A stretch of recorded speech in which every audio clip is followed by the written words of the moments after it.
వక్రతుండ మహాకాయ సూర్యకోటి సమప్రభ నిర్విఘ్నం కురు మే దేవ సర్వకార్యేషు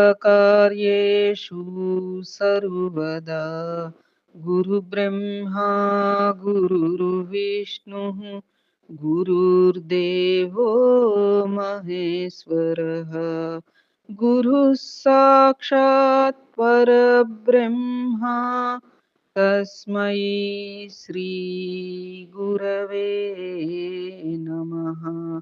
శరదా శరదాంభోజ వదనా వదనాంబుజే సర్వదా సర్వదాస్మాకం సన్నిధిః సన్నిధిం క్రియాత్. ఓం గం గణపతయే నమః. సద్గురవే నమః. శ్రీ మహాసరస్వత్యై నమః. ముందుగా ధ్యానం చేసుకుందామా అమ్మవారిది. శ్రీ విద్యాం పరిపూర్ణమేరు శిఖరే బిందు త్రికోణే స్థితాం వాగీశాది సమస్త భూత జననీం మంచే శివకారకే కామాక్షీం కరుణారసార్ణవమయీం కామేశ్వరాంకస్థితాం కాంతాం చిన్మయ కామకోటినిలయాం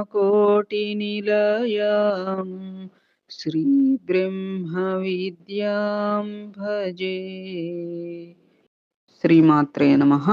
ఓం నమః శివాయ. ఏకాంబర సహిత కామాక్షీదేవ్యై నమః.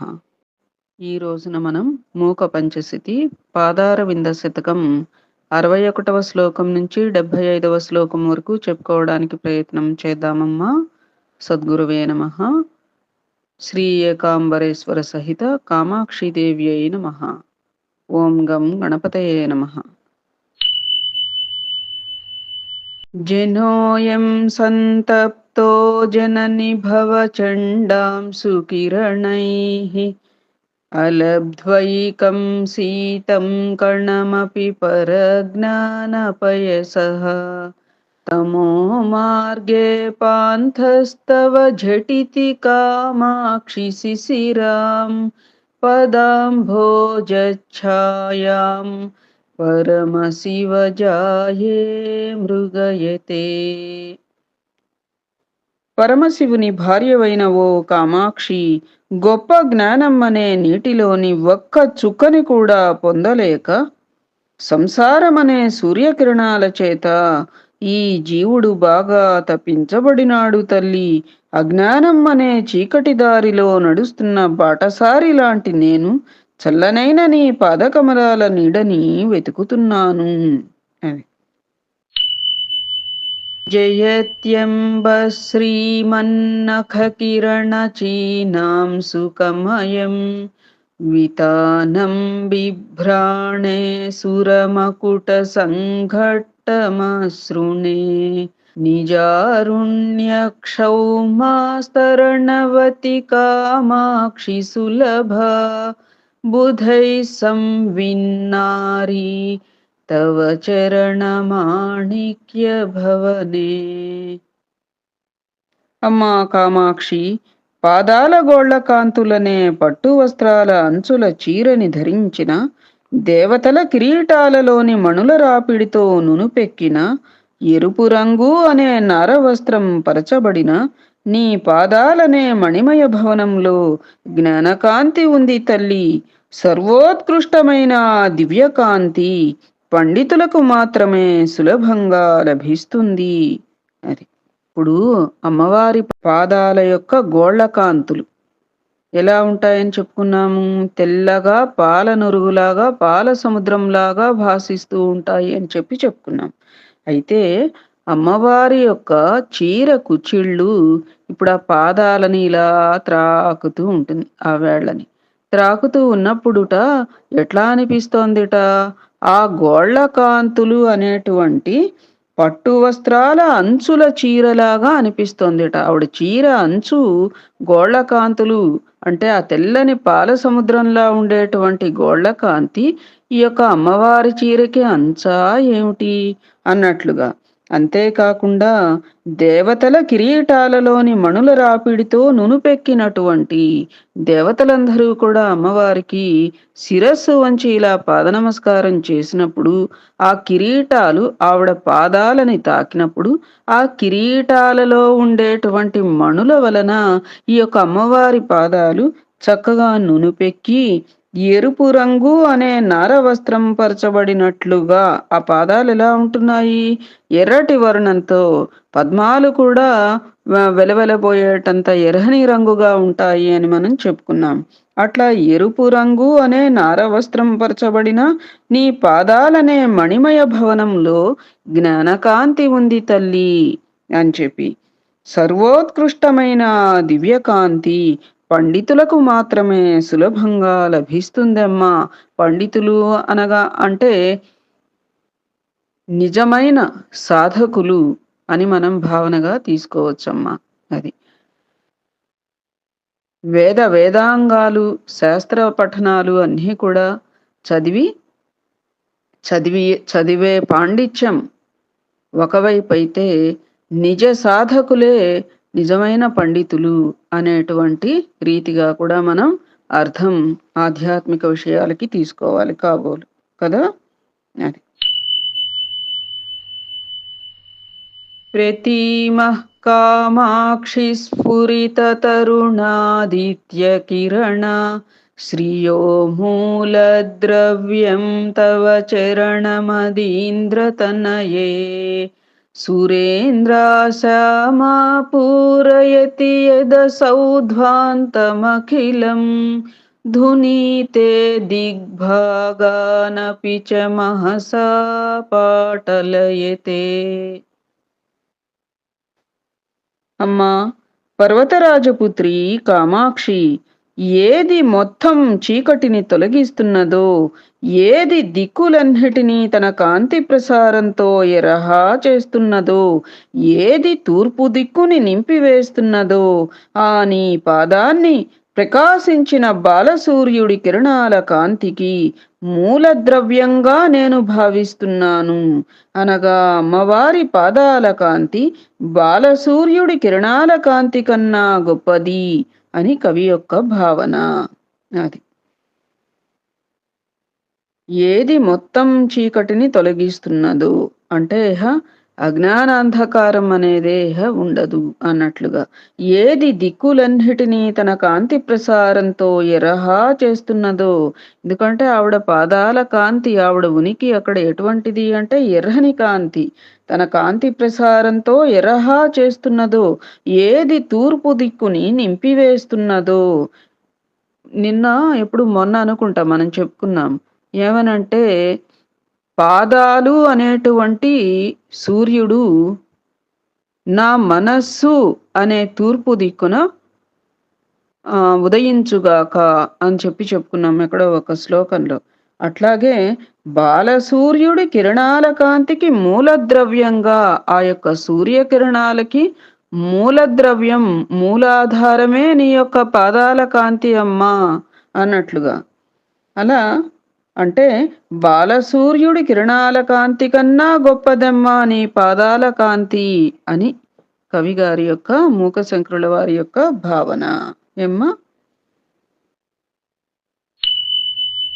మహాభాష్య వ్యాఖ్యాపటుశయనమారోపయతి వా స్మర వ్యాపారేర్ష్యాపి సుననిటలం కారయతి వా ద్విరేఫాణామధ్యాసయతి సతతం వాధివసతిం ప్రణమ్రాన్ కామాక్ష్యాః పదనళిన మాహాత్మ్య గరిమా.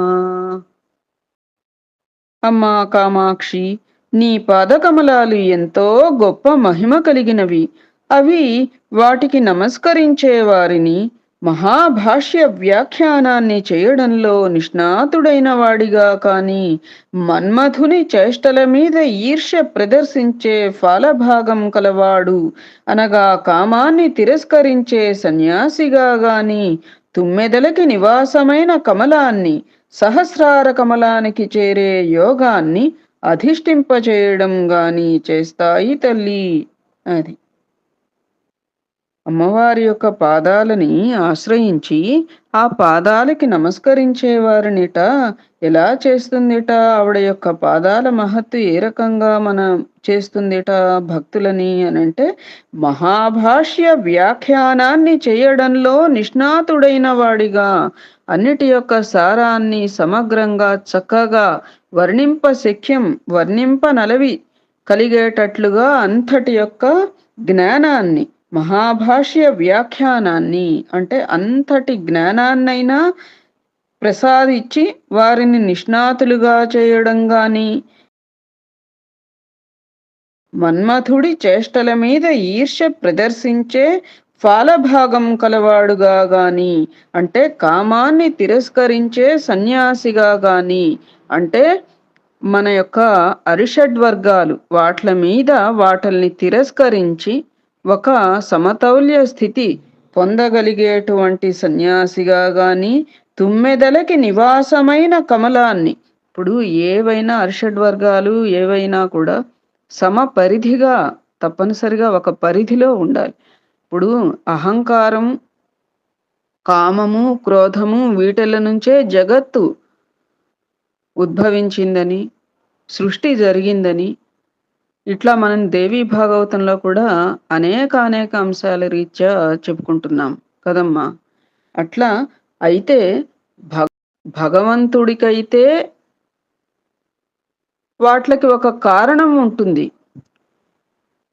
వారు ప్రదర్శించేటువంటి కామక్రోధాలు గాని, వారు ప్రదర్శించేటువంటి మమకారాలు గాని వీట్లకి భగవతత్వం రీత్యా ఒక కారణం ఉంటుంది. అదే మానవులకైతే మన కర్మలను అనుభవించడానికన్నట్లుగా కూడా ఈ లౌకిక జీవితంలో ఇప్పుడు మానవ దేహం ఏర్పడిందా అంటే అవన్నీ కూడా చాలా కామన్. కానీ ఒక పరిధి అనేది ఏర్పరచుకోవడమే మన సాధన. పరిధి దాటామా అంటే మనం పతనం అయిపోతాం శుభ్రంగా. అదనమాట ఏమ్మా. అందుకని ఇప్పుడు వాళ్ళు లోక కళ్యాణం కోసం భగవంతుడి విషయంలో గాని, ఇప్పుడు దేవీ భాగవత కథల పరంగా కూడా తీసుకుంటే లోక కళ్యాణం కోసం, జగత్తుని ఉద్ధరించడం కోసం అని చెప్పి వారు కొన్ని అంశాలని పరిగణనలోనికి తీసుకొని వర్తిల్లుతున్నట్లుగా మనకు అర్థమవుతోంది. అది చూసి దేవతలు చేయలేదా, పురాణాల్లో లేదా, ఇట్లాంటి వితండవాదనలు మనం చేయకూడదు. మన పరిధులు వేరు, మనకి వచ్చేవి మన నాశనం కొరకే. మన పరిధులు దాటి మనం వర్తించే వాట్ల రీత్యా అయ్యేదేంటంటే మనం నైతిక పతనం అయిపోతాం. భగవంతుడు ప్రవర్తించే వాట్లవి కారణం ఏమిటి అంటే లోక కళ్యాణం కోసం, జగత్తు ఉద్ధరణ కోసం. వారికి మనకి చాలా వ్యత్యాసం ఉండి తీరిందనమాట. అది తుమ్మెదలకి నివాసమైన కమలాన్ని అధిష్ఠింపచేయడం గాని చేస్తాయి. అంటే ఏమిటి? తుమ్మెదలకి నివాసమైన కమలం అంటే సహస్రార కమలానికి చేరే యోగాన్ని మొన్న మనం ఆర్యాశతకంలో చెప్పుకున్నాం. సంసారం అనే సముద్రానికి బాధ కలిగించేది అంటే నాశనం కలిగించేది మూలాధార కమలం అనే చక్రంలో సంచరించేది అయినటువంటి కామాక్షిదేవిని మనం ఆశ్రయించాలి అని చెప్పి వచ్చింది. అంతేకాకుండా 4 దళాలు కలిగిన మూలాధార కమలం, 6 దళాలు కలిగిన స్వాధిష్టాన కమలం, 10 దళాలు కలిగిన మణిపూరక కమలం, 12 దళాలు కలిగిన అనాహత కమలం, 16 దళాలు కలిగిన విశుద్ధ కమలం, 2 దళాలు కలిగిన ఆజ్ఞా కమలం అనే 6 కమలాలను దాటి అన్నిటికన్నా పైన ఉన్న స్వచ్ఛమైన కమలదళానికి అనగా సహస్రార చక్రానికి చేరుకుంటున్నామమ్మా మాహేశ్వరి, నీ కృప ప్రసాదించు తల్లి అన్నట్లుగా. జలధి ద్విగుణిత హుతవః दिशादिनेश्वरकलास्विनेयदलैः नलिनैर्महेशि गच्छसि సర్వోత్తరకరకమలదళమమలం అని ఆ ఆర్యా శతకంలో మనం ఆ శ్లోకం చెప్పుకున్నాం. అలా ఇక్కడ ఏమిటి అంటే సహస్రార కమలానికి చేరే యోగాన్ని అధిష్ఠింపచేయడం గాని చేస్తాయి. అమ్మవారి పాదకమలాలను ఆశ్రయిస్తే మనకి 3 విధాలుగా ఆవిడ కృప ప్రసరించబడుతుంది. అది ఏదో ఆ 3 విధాలలో మన యొక్క అర్హత రీత్యా ఏదో ఒక విధం కావచ్చు. ఏమిటి అనంటే మహాభాష్య వ్యాఖ్యానాన్ని చేయడంలో నిష్ణాతుడైన వాడిగా గాని, తర్వాత కామాన్ని తిరస్కరించే సన్యాసిగా గాని, అంటే విషయ వాసనలు, విషయ వికారాలు, అజ్ఞానం ఇలాంటివన్నీ కూడా పారద్రోలుకునేటువంటి సన్యాసి అంటే గొప్ప సాధకుడిగా గాని, సహస్రార కమలానికి చేరే యోగాన్ని అధిష్ఠింపచేయడం గాని చేస్తాయి అన్నట్లుగా. ఏమ్మా? వివేకాంభస్రోత్ర సపన పరిపాటీ శిశిరితే సమీభూతే శాస్త్రస్మరణహల సంకర్షణవశాత్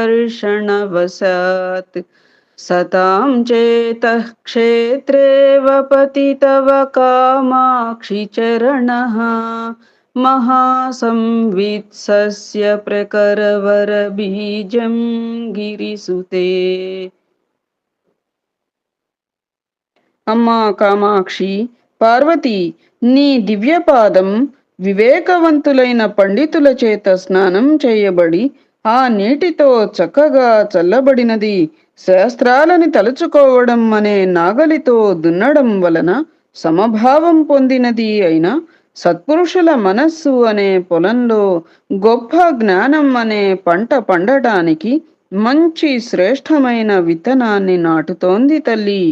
అది అమ్మవారి యొక్క పాదం వివేకవంతులైన పండితుల చేత స్నానం చేయబడి ఆ నీటితో చక్కగా చల్లబడి శాస్త్రాలని తలుచుకోవటం అంటే నిధి ధ్యాసనం లాగా శాస్త్రాలని తలుచుకోవటం అనే నాగలితో దున్నడం వలన సమభావం పొందినది అయి సత్పురుషుల మనస్సు అనే పొలంలో గొప్ప జ్ఞానం అనేటువంటి పంట పండటానికి శ్రేష్టమైన విత్తుని వేస్తోంది అమ్మా. శ్రేష్టమైన విత్తుని నాటుతోంది అమ్మా. విత్తు అంటే విత్తనం, విత్తనాన్ని నాటుతోంది అమ్మా అన్నట్లుగా. అందుకని సత్పురుషులని, సాధు సజ్జనులని తప్పకుండా మనం సేవించాలి.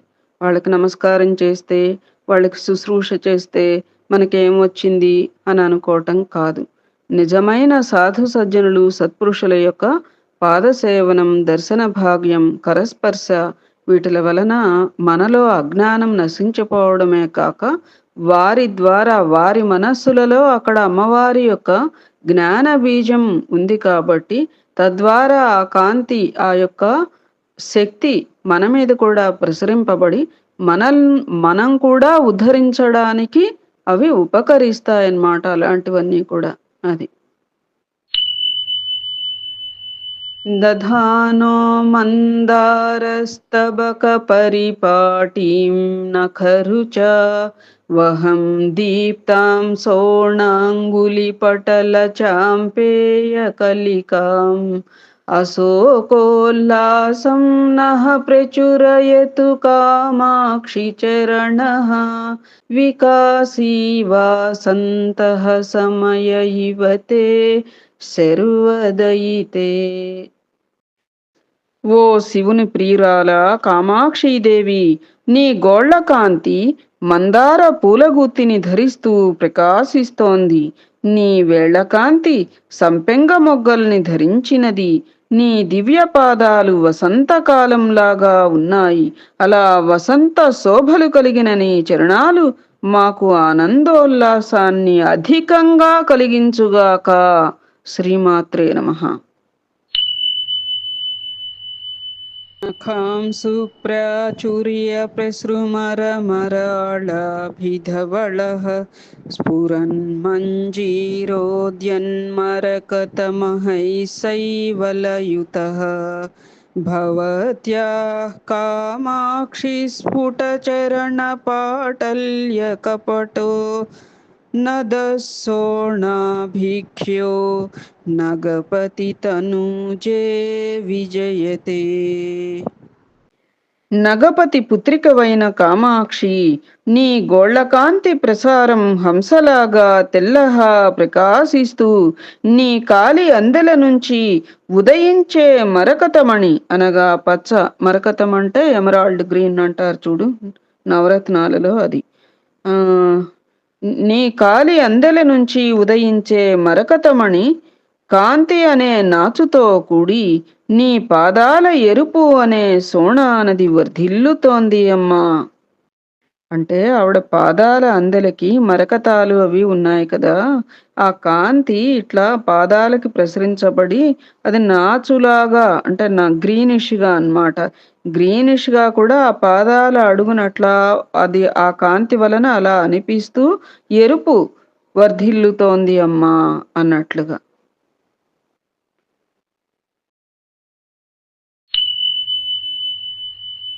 ధునానం పంకౌఘం పరమసులభం కంటకకులైః వికాసవ్యాసంగం విదధద పరాధీనమనిశం నఖేందుజ్యోత్స్నాభిర్వ్యసదరుచి కామాక్షి నితరాం అసామాన్యం మన్యే సరసిజమిదం తే పదయుగం. ఓ కామాక్షీదేవి, బురదని విదిలిస్తూ ముళ్లకు దూరంగా ఉంటూ ఎప్పుడూ పరాధీనం కాకుండా స్వయంగా వికసిస్తూ నఖ చంద్రకాంతులతో స్వచ్ఛంగా ప్రకాశిస్తూ ఉన్న నీ పాదాల జంట అనే కమలాన్ని అసాధారణమైన మహిమాన్విత కమలంగా నేను భావిస్తాను. అది కరీంద్రియద్రుహ్యత్యలసగతి లీలాసు విమలైః వయోజైర్మాత్సర్యం ప్రకటయతి కామం కలయతే పదాంభోజద్వంద్వం తవ తదపి కామాక్షి హృదయం మునీనాం శాంతానాం కథమనిశమస్మై స్పృహయతే. అమ్మా, మెల్లగా విలాసంగా నడుస్తున్న నీ పాదాల జంట ఏనుగుకి ద్రోహం చేస్తోంది. స్వచ్ఛమైన కమలాలతో అసూయని ప్రకటిస్తోంది. కామాన్ని ఆదరించింది అనగా శివుని చేత భస్మం చేయబడిన మన్మథుడిని ఆదరించింది. అలాంటి నీ పాదాలని శాంతచిత్తులైన మునుల హృదయాలు కూడా కోరుకుంటున్నాయి. అది అమ్మవారి పాదాల జంట ఏనుగుకి ద్రోహం చేస్తోంది అంటే ఎంత మందగమనంగానో ఏనుగు యొక్క గమనం నడక ఉంటుంది. అలాంటిది అంతకంటే నెమ్మదిగా అమ్మవారు నడుస్తూ ఉంటారు కాబట్టి నీ పాదాల జంట మెల్లగా విలాసంగా నడుస్తున్నటువంటి నీ పాదాల జంట ఏనుగుకి ద్రోహం చేస్తోందమ్మా అన్నట్లుగా. కామాన్ని ఆదరించింది అంటే శివుని చేత భస్మం చేయబడిన మన్మథుడిని అమ్మవారు ఆదరించింది అన్నట్లుగా. అలాంటి నీ పాదాలని శాంతచిత్తులైన మునుల హృదయాలు కూడా కోరుకుంటున్నాయి. నిరస్తాసోణింనా చరణకిరణానాం తవ శివే సమింధానా సంధ్యారుచిరచలరాజన్యతనయే అసామర్థ్యాదేనం పరిభవితుమేతత్సమరుచాం సరోజానాం జానే ముకుళయతి శోభాం ప్రతిదినం. అమ్మా, పర్వతరాజపుత్రి, మంగళకారిణి, కామాక్షి, నీ పాదాల ఎర్రని కిరణాల కాంతి సంధ్యాకాంతిని తిరస్కరించింది, అంటే తక్కువ చేసిందమ్మా అన్నట్లుగా. తిరిగి ఆ సంధ్యాకాంతి నీ పాదాల అరుణకాంతిని తిరస్కరించలేక ఎంతో కోపంతో నీ పాదాల కాంతితో సమానమైన కాంతిని వెదజల్లే కమలాలని ముడుచుకునేలా చేస్తోంది. అది. ఏమిటంటే అమ్మవారి యొక్క పాదాలు ఎర్రని కాంతిని ప్రసరింపచేస్తాయి కదా! ఆ ఎర్రని కాంతిట సంధ్యాకాంతిని తిరస్కరించింది. అంటే సూర్యాస్తమయం వేళ ఉండేటువంటి ఎర్రని కాంతి ఏదైతే ఉంటుందో, ఆ సంధ్యాకాంతిని తక్కువ చేసింది అమ్మవారి పాదాల కాంతి అన్నట్లుగా.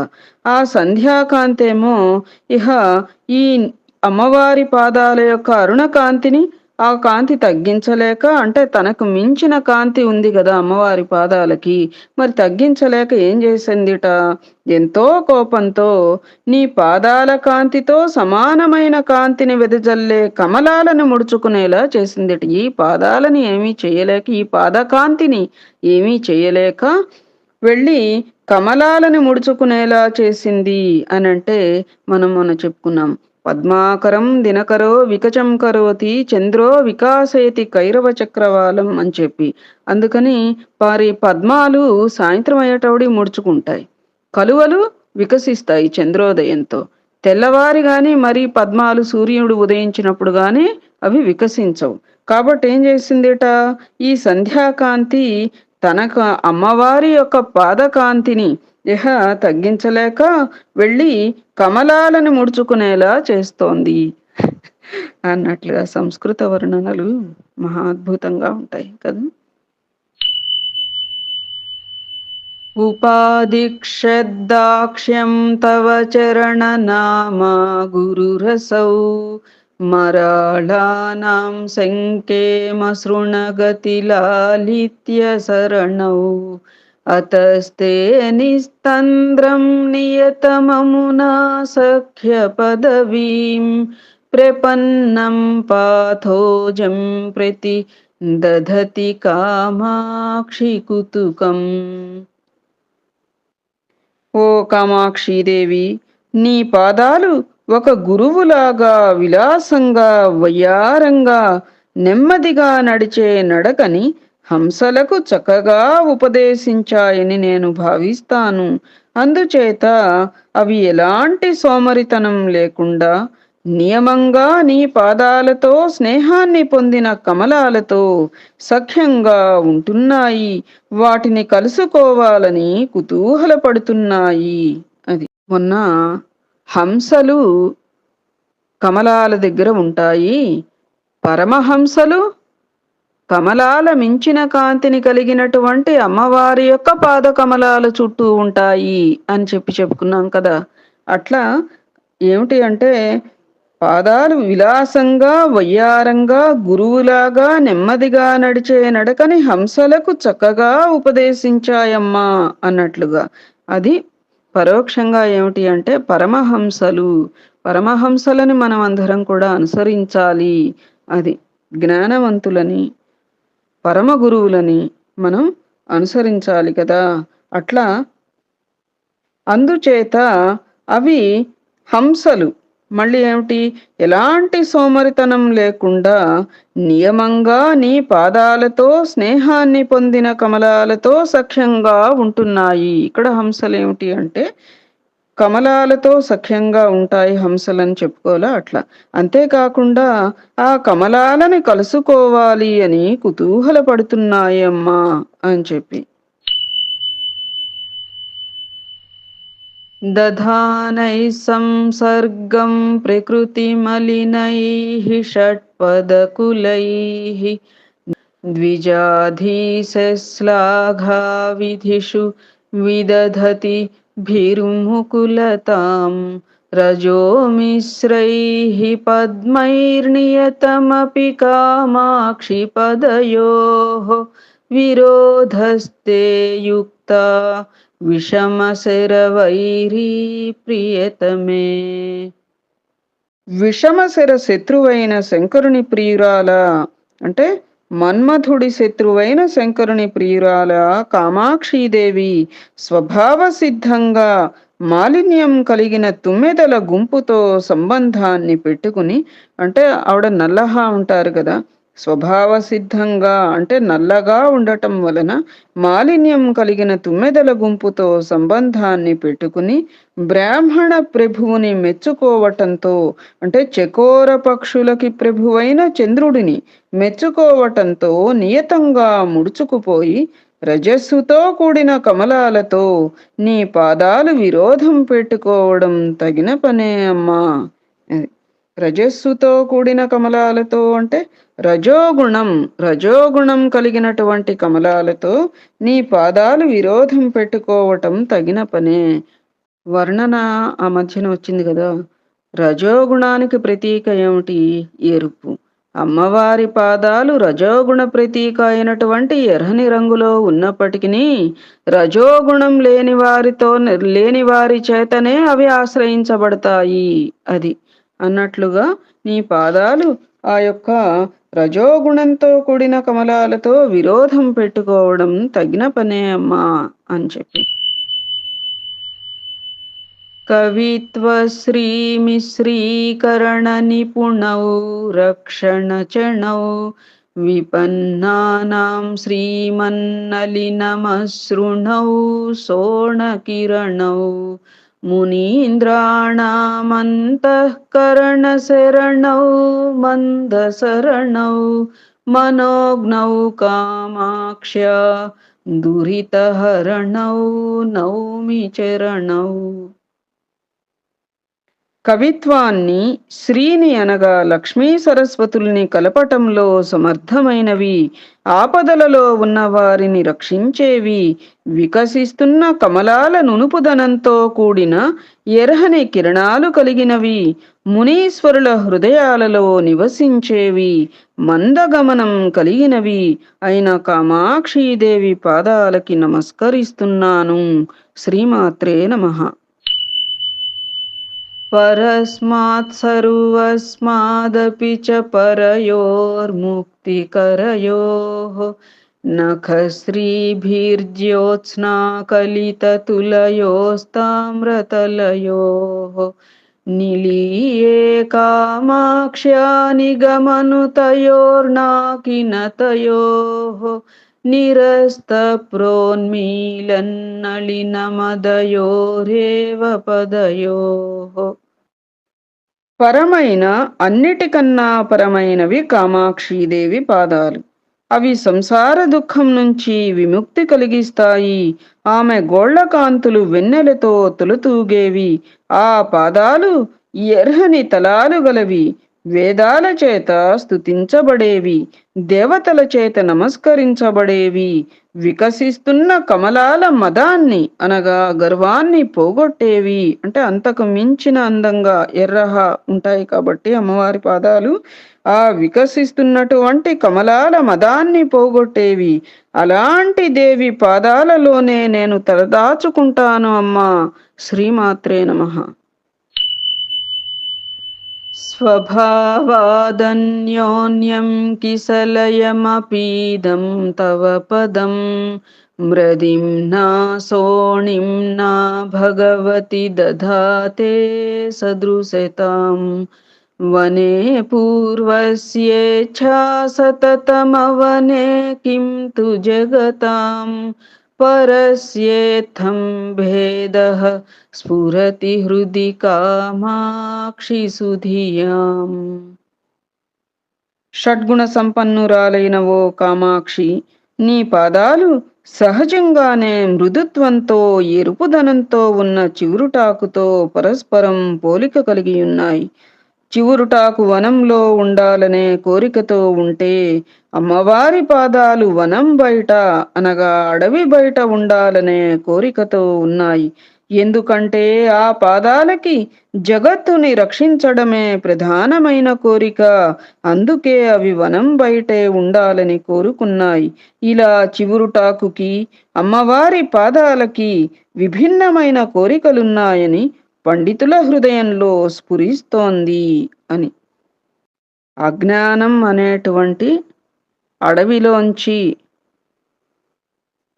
బయటకు వచ్చినటువంటి వారికి, వారి కోసం అంటే అందుకని కూడా అమ్మవారి పాదాలు వనం బయట ఉండాలనే కోరికతో ఉన్నాయి. అంటే జ్ఞానుల హృదయాలలో నివసించాలనేటువంటి జిజ్ఞాస కలిగినవి అన్నట్లుగా.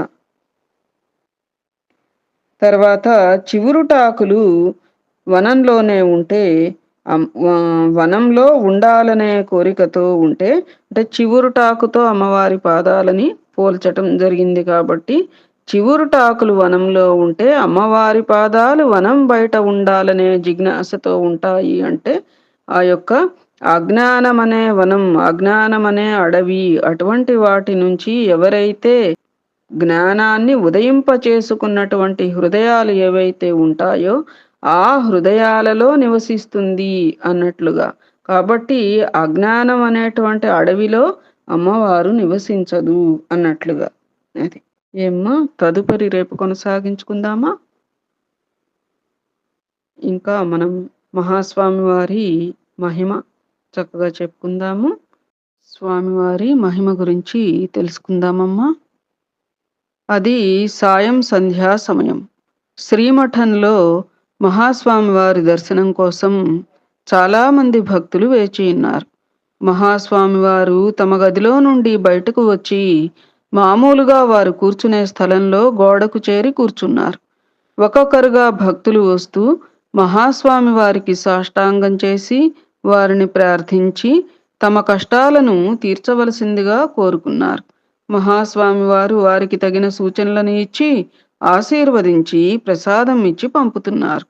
రాత్రి 8:30 అయ్యేటప్పటికీ భక్తులందరూ మహాస్వామి వారి దర్శనం ముగించుకుని వెళ్ళిపోయారు.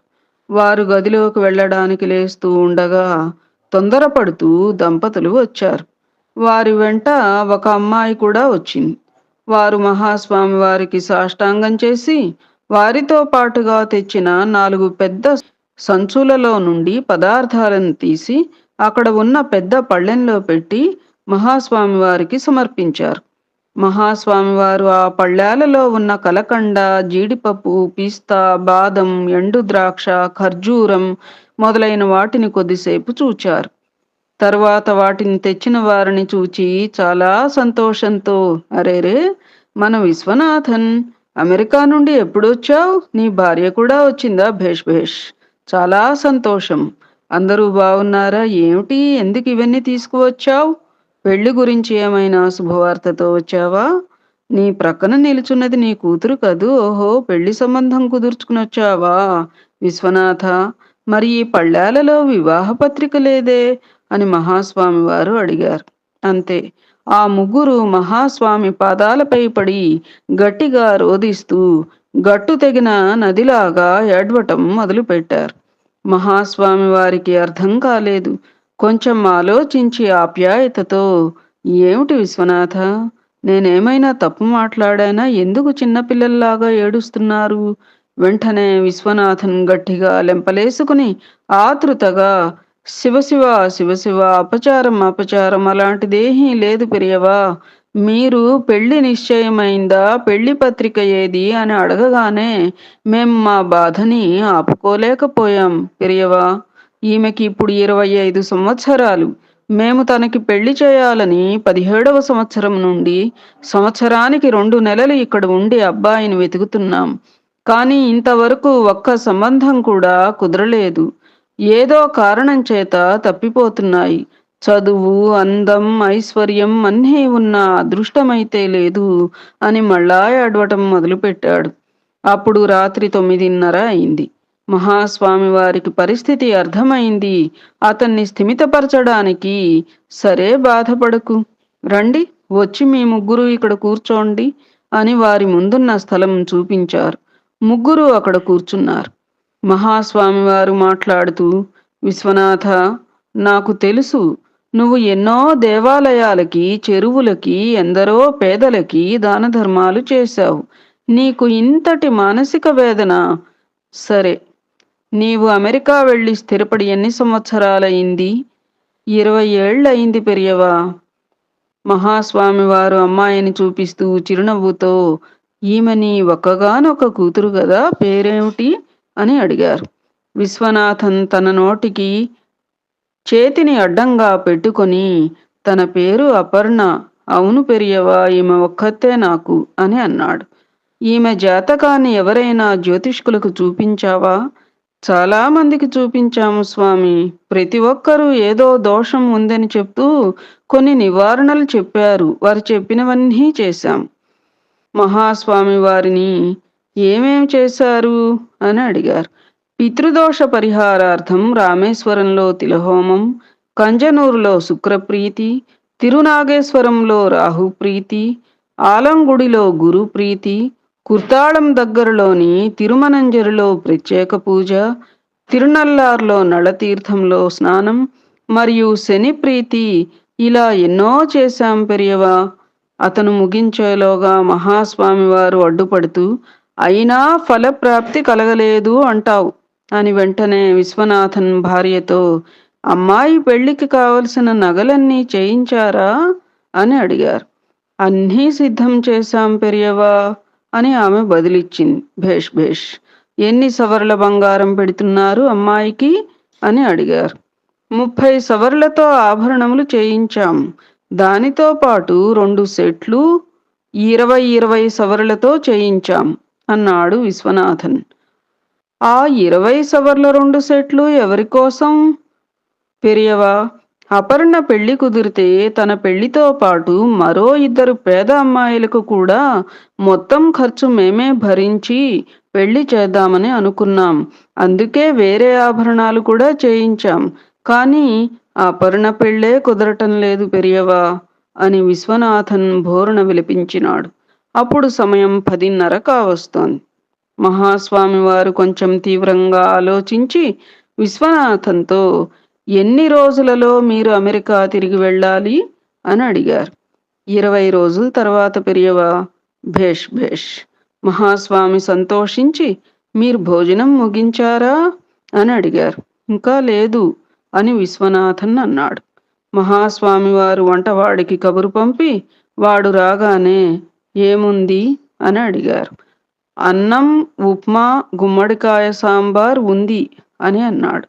మహాస్వామి విశ్వనాథన్ కుటుంబాన్ని వంటశాలలోకి వెళ్ళి భోజనం చేసిరమ్మని ఆదేశించారు. వారు వచ్చే వరకు స్వామివారు అక్కడే ఉన్నారు. అప్పుడు రాత్రి 11 గంటలయింది. వారు విశ్వనాథాన్ని ఆప్యాయంగా చూస్తూ, విశ్వనాథ, నీకు గొప్ప హృదయం ఉంది. నీ కుమార్తె పెళ్లితో పాటు ఇంకో 2 ఆడపిల్లలకి పెళ్లి చేయాలని నగలు కూడా సిద్ధపరుచుకుని ఉన్నావు. నీది చాలా విశాల హృదయం.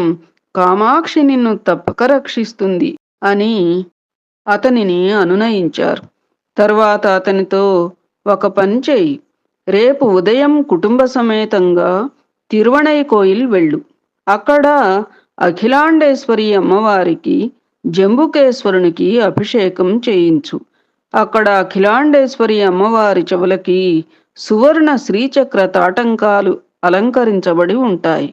మీ అమ్మాయి అపర్ణకు చెప్పు, కళ్ళ ఆర్పకుండా ఆ తాటంకాలను చూస్తూ తనకు వివాహం త్వరగా జరగాలని కోరుకోమను. అది చేసిన తరువాత విశ్వనాథన్ ఉత్సాహంతో స్వామివారి మాటలకు అడ్డుపడుతూ, పెరియవా, మా ఇంటి దైవమ్మ అఖిలాండేశ్వరి అమ్మవారే అని చెప్పాడు. భేష్, అలాగైతే మరీ మంచిది. రేపు ఉదయమే మీరందరూ వెళ్ళి ఈ పని చేయండి. అక్కడి నుండి తిరుమల వెళ్ళి స్వామివారికి కళ్యాణోత్సవం చేయించి స్వామిని ప్రార్థించండి. అంతా సరిపోతుంది.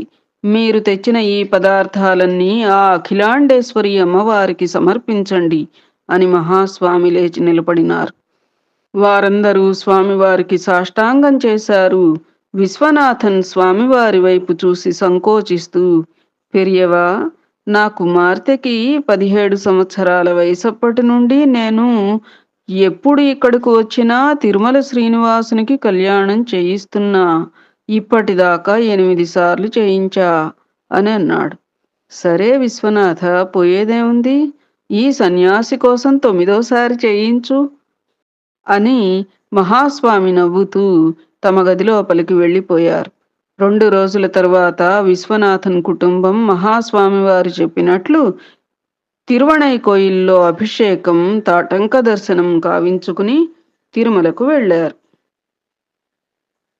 ఆ రోజు కళ్యాణం చేయించే ఆర్జిత భక్తులు చాలా మంది ఉన్నారు. కళ్యాణం జరిగే చోట భక్తుల రద్దీ ఎక్కువగా ఉంది. విశ్వనాథన్ కుటుంబం ఆ హాల్ మధ్యలో ఒక మూలలో కూర్చొని ఉన్నారు.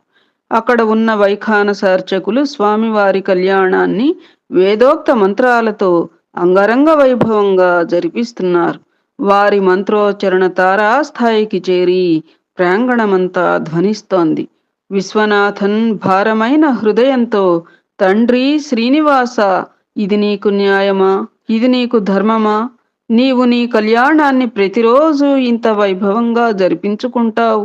మరి నా కూతురు అపర్ణ ఏం తప్పు చేసిందని తనకి తగిన వరుణ్ణి ఇచ్చి పెండ్లి జరిపించడం లేదు అని గట్టిగా ఏడుస్తున్నాడు. అతని భార్య, కూతురు కూడా శోకిస్తున్నారు. విశ్వనాథనికి దగ్గరలో ఒక కుటుంబం కూర్చొని ఉంది. ఆ కుటుంబం యజమానికి ఒక 50-55 సంవత్సరముల వయస్సు ఉంటుంది. అతను ఆప్యాయంగా విశ్వనాథన్ వెన్ను నిమురుతూ, అయ్యా, నా పేరు వైద్యనాథన్, మాది మద్రాసు. నేను చాలాసేపటి నుండి మిమ్మల్ని గమనిస్తున్నా.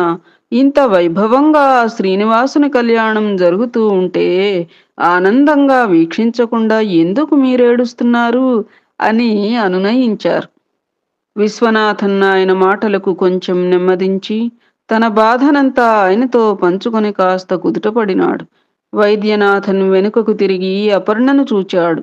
అతనికి అమ్మాయి మంచి గుణవంతురాలు అని అనిపించింది. వైద్యనాథన్ అతడిని, మీ గోత్రమేమిటి అని అడిగాడు. వధుల గోత్రం. "ఉహుం, మాది శ్రీవత్స. మరి మీ అమ్మాయి వయస్సెంత? ఇప్పుడు 25 సంవత్సరాలు. ఇవన్నీ ఎందుకు అడుగుతున్నారు అని అన్నారు విశ్వనాథన్. అందుకు వైద్యనాథన్, ఈ కళ్యాణం అయిపోనియండి, మిమ్మల్ని తీసుకుని వెళ్ళి మీతోనే మొత్తం చెప్తాను అన్నాడు. కళ్యాణం ముగించుకుని అందరూ ప్రసాదం తీసుకుని వైద్యనాథన్ ఉంటున్న అతిథి గృహానికి విశ్వనాథన్ కుటుంబాన్ని పిలుచుకుని వెళ్ళాడు. అక్కడ విశ్వనాథన్తో, మేము తంజావూరు ప్రక్క మేలట్టూరు వాళ్ళం. నేను ఇప్పుడు మద్రాసులోని రక్షణ పద్దుల శాఖలో పనిచేస్తున్నాను. నాకు ఒక్కడే కొడుకు. పేరు శ్రీనివాసన్. వయస్సు 26 సంవత్సరాలు. వాడు అమెరికాలో ఫోర్డ్ మోటార్స్లో పనిచేస్తున్నాడు. రేపు తను సెలవు పైన మద్రాసుకు వస్తున్నాడు. గత 3 ఏండ్లుగా అమ్మాయి కోసం వెతుకుతున్నాం. మేము కామకోటి మఠానికి భక్తులం. 3 నెలల క్రింద మహాస్వామి వారిని దర్శించి అబ్బాయికి వివాహం కావట్లేదు అని అడిగితే తిరుమలకు వెళ్ళి శ్రీనివాసునికి కళ్యాణం చేయించమన్నారు. ఆ అదృష్టం ఇప్పుడు వచ్చింది. ఆయన అనుగ్రహం ఉంటే మీ అమ్మాయి మా కోడలవుతుంది అని చెప్పాడు. వాళ్ళు పిల్లల జాతకములను తీసుకుని తిరుమలలోనే ప్రముఖ జ్యోతిష్కులకు చూపించినారు. ఆశ్చర్యంగా వారి ఇద్దరి జాతకాలు 10 అంశాలలో కూడా చక్కగా కుదిరాయి. ఇరు కుటుంబాల వారు సంతోషంగా ఆ రాత్రికే చెన్నై బయలుదేరారు. మరుసటి రోజు శ్రీనివాసన్ అమెరికా నుండి వచ్చాడు. అతనికి అపర్ణ నచ్చింది. అపర్ణకు కూడా అబ్బాయి నచ్చాడు. 15 రోజుల్లో ముహూర్తాలు పెట్టుకుని చెన్నైలోని రాజేశ్వరి కళ్యాణ మంటపంలో వివాహం చేయాలని నిశ్చయించుకున్నారు. ఇరు కుటుంబాల వారు మహాస్వామి వారి దర్శనానికి కంచికి వచ్చారు. ఆ రోజు భక్తుల రద్దీ ఎక్కువగా ఉండటం వలన రాత్రి 9 గంటలకు మహాస్వామి వారి దర్శనం లభించింది. విశ్వనాథన్, వైద్యనాథన్ కుటుంబాలు మహాస్వామి వారికి సాష్టాంగం చేసి విశ్వనాథన్ మహాస్వామి వారికి తను తెచ్చిన పదార్థములను సమర్పించాడు. వైద్యనాథన్ వారి వెనుక నిలుచున్నాడు. విశ్వనాథన్ వైపు కొంచెం సేపు మహాస్వామి వారు చూచి చిన్నగా నవ్వి, ఏం విశ్వనాథ, ఈ సన్యాసి కోసం 9వసారి శ్రీనివాసునికి కళ్యాణం చేయించగానే ఫలం సిద్ధించి అమ్మాయి వివాహం నిశ్చయమైందా? భేష్ భేష్, నీ కుమార్తె అపర్ణ చాలా అదృష్టవంతురాలు అని గట్టిగా నవ్వారు. వారందరూ ఆశ్చర్యపోయారు. అప్పుడు మహాస్వామి వారు, విశ్వనాథ, ఆ రోజు నీవు బాధపడడం చూచి ఆలోచించి మీ అమ్మాయికి జన్మాంతర వివాహ ప్రతిబంధక దోషం ఉన్నదని గ్రహించా. దాని పరిహారం కొరకే అఖిలాండేశ్వరి అమ్మవారి తాటంక దర్శనం, తొమ్మిదోసారి శ్రీనివాసునికి తిరుకల్యాణం చేయించమని చెప్పాను, అర్థమైందా అని అన్నారు. మహాస్వామివారు మరలా, నీకు కాబోయే వియంకులు ఎవరు, వాళ్ళది ఏ ఊరు అని అడిగారు. విశ్వనాథన్ వెనుక నిల్చున్న వైద్యనాథన్ ముందుకు వచ్చి స్వామికి సాష్టాంగం చేసి, నేనే పెరియవా, వీరికి కాబోయే వియంకుడిని, అంతా మీ అనుగ్రహం అన్నాడు. మహాస్వామివారు ముక్కు మీద వేలేసుకుని, ఎవరు? ఓ, మేలటూర్ వైద్యనాథన్. ఏం వైద్యనాథ, 3 నెలల క్రితం నువ్వు వచ్చి అమెరికాలో ఉన్న మీ అబ్బాయికి సంబంధం కుదరడం లేదు అన్నావు. నిన్ను తిరుమల వెళ్ళి శ్రీనివాసుని కళ్యాణం చేయించుకోమన్నాను కదా, ఎప్పుడు జరిపించావు కళ్యాణం అని అడిగారు. ఇద్దరము ఒకే రోజే శ్రీనివాసుని కళ్యాణం చేయించుకున్నాం పెరియవా, సంబంధం కూడా అక్కడే నిశ్చయించుకున్నాం, అంతా మీ ఆశీర్వాదం పెరియవా అని మాటలు గద్గదికమై మహాస్వామికి చెప్పాడు. సంతోషంగా ఉండండి అని మహాస్వామి వారిని మనస్ఫూర్తిగా దీవించినారు. అప్పుడు సమయం 10 గంటలు అయింది. మహాస్వామివారు నవ్వుతూ, ఆలస్యమవుతోంది విశ్వనాథ. వాళ్ళు చెప్పారు, మఠంలో ఈరోజు కూడా అన్నం, ఉప్మా, గుమ్మడికాయ సాంబారు చేశారు. మీరందరూ ఇక్కడే ఫలహారం చెయ్యండి అని చెప్పి ముగించినారు. ఆనాడు వాళ్ళు వచ్చినాడు కూడా అవే కదా, అన్నం, ఉప్మా, గుమ్మడికాయ సాంబారు. మరి ఈ రోజు కూడా ముగింపు రోజు అట్లా కదా. అపార కరుణా సింధుం జ్ఞానదం శాంతరూపిణం శ్రీ చంద్రశేఖర గురుం ప్రణమామి ముదావహం. ఏతత్ఫలం సర్వం సద్గురు చరణారవిందార్పణమస్తు. సద్గురవే నమః. శ్రీ ఏకాంబరేశ్వర సహిత కామాక్షే నమః. జై శ్రీరామ్. సర్వే జనా సుఖినో భవంతు. సమస్త సన్మంగళాని సంతు.